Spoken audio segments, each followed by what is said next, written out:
Magandang umaga mga ka-chess! Welcome to our channel. It's our second video. At sa umagang ito ay gusto kong i-share sa inyo ang isang napakagandang game na nalaro ko just a few minutes ago in this platform lichess.org. This is a famous platform na napakarami ang naglalaro dito. A lot of players, depende sa level mo ang makakalaro mo. So I'm using my account, Great Game 0317. So I created this account for these purposes and also to improve my skills and my ELO rating. So samahan niyo ako sa ating journey na ma-improve natin ang ating rating, at least makaabot man lang tayo ng 1,800. So tara, simulan na natin ang ating laro. So, i-review na lang natin yung laro natin kanina and bakit yun ang mga decisions na ginawa natin. So, nagsimula siya sa E4. Alright? And I moved the D6. This is some sort of a Pirc defense style with the bishop C4. Okay, so I responded with knight F6, knight F3, E6 muna ako. Pero aggressive siya, so nag-push siya ng E5. I capture and he capture.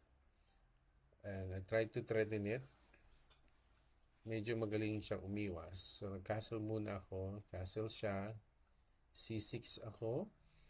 And then A4 is a good response kasi magbi B5 na sana ako dyan to attack the bishop.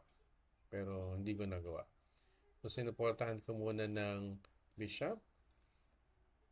And yung queen niya, yung rook, the C3 is a good way to actually put the queen on B3 and also sa C2. Malalim ito kung tutuusin. And now I'm preparing A6 para makapag B5 na ako. At maganda yung tinira niya na B4 to counter attack. So nagpwesto muna ako ng queen. Pero wonder bakit siya nag G6. Okay, kung babalikan natin, naka-threat naman pala yung H7. So yeah, dinepensahan niya.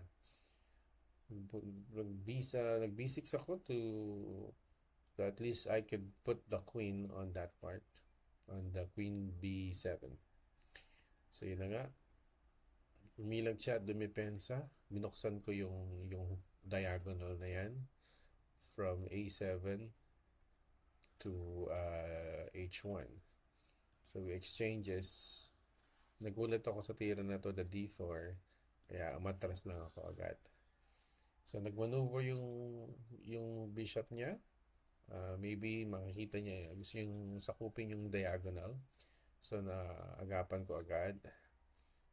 Pero ito ay medyo blunder tong tira niya na to dahil nakatutok ito nakapin ako ng knight and rook.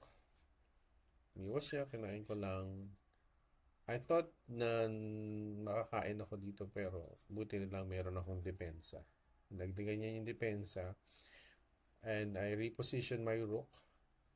Aggressive, so kinain and then umiwas ako.